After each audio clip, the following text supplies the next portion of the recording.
Stock money, you have worked hard for it, now make it work for you, जिसे लिखा है मोनिका हलन ने। और इस समरी की अगर बात की जाए तो डेट, इक्विटी, एसेट, इन्वेस्टमेंट, अगर आप भी औरों की तरह है तो ये 4 शब्द सुनकर पक्के से आपका भी सिर ना दर्द करने लगेगा। ये आपको पूरी तरह बेकार लगता होगा और आप उनके बारे में सीखने में बिल्कुल भी इंटरेस्टेड नहीं होंगे, है ना? लेकिन बदकिस्मती से आप इन शब्दों से बच नहीं सकते और ना ही आप अपने फाइनेंशियल मुश्किलों से बच सकते हैं, क्योंकि समय आ गया है कि आप आगे बढ़कर फाइनेंस के बारे में पढ़ें और सीखें। ये जो पैसा है ना, ये तभी डरावना हो सकता है जब आप उसे डरावना समझें। इस समरी में आप सिंपल फाइनेंशियल सिस्टम के बारे में सीखेंगे। आप सीखेंगे कि अपने पैसों का हिसाब रखना कितना आसान है और ऊपर कहे गए 4 शब्दों का आसान मतलब भी समझेंगे। तो पैसों के बारे में बात करना या सोचना मुश्किल हो, ऐसा जरूरी नहीं है। ये एक नया पर्सपेक्टिव आज आपको मिलेगा। तो आइए इस जर्नी को हम शुरू करते हैं और सबसे पहले बात करते हैं द मनी ऑर्डर। अब ये क्या है, आइए जानते हैं।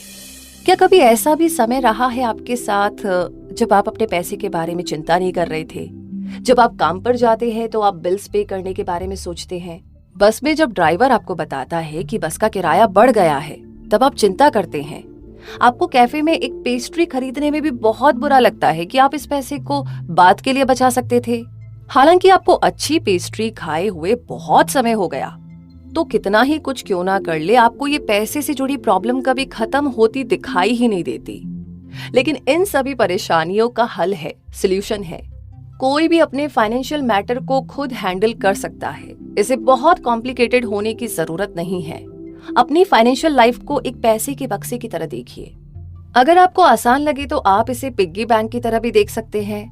आप उस मनी बैंक को अपनी कमाई से भर देते हैं और आप किराया, रोज के खर्चों और इमरजेंसी जैसे खर्चों के लिए उस बॉक्स से पैसे निकालते हैं। अक्सर महीने के आखिर में उस बॉक्स में कुछ पैसे बच जाते हैं। वो बचे हुए पैसे आपके बच्चों के कॉलेज के खर्चे या आपके रिटायरमेंट प्लान में जा सकते हैं। अब ज्यादातर लोग यहीं पर गलती करते हैं। उन्हें लगता है कि मनी बॉक्स में बचे हुए पैसे इन्वेस्टमेंट के लिए है। वो तुरंत से स्टॉक्स खरीदने के बारे में सोचते हैं या फिर अपने पेंशन प्लान में इन्वेस्ट करने के बारे में सोचते हैं। अब आप सोच सकते हैं कि क्या बचे हुए पैसे इस्तेमाल करने का यही सबसे अच्छा तरीका नहीं है? तो हाँ, ये सही तरीका है, लेकिन ये आपका सबसे पहला कंसर्न नहीं होना चाहिए। अगर आपके पास बचे हुए पैसे हैं तो आपको सबसे पहले इन्वेस्टमेंट के बारे में नहीं सोचना चाहिए। उस बचे हुए पैसे को मेडिकल इमरजेंसी, नौकरी चले जाने या किसी फैमिली मेंबर की डेथ जैसी इमरजेंसी के लिए संभाल कर रखने के बारे में सोचना चाहिए।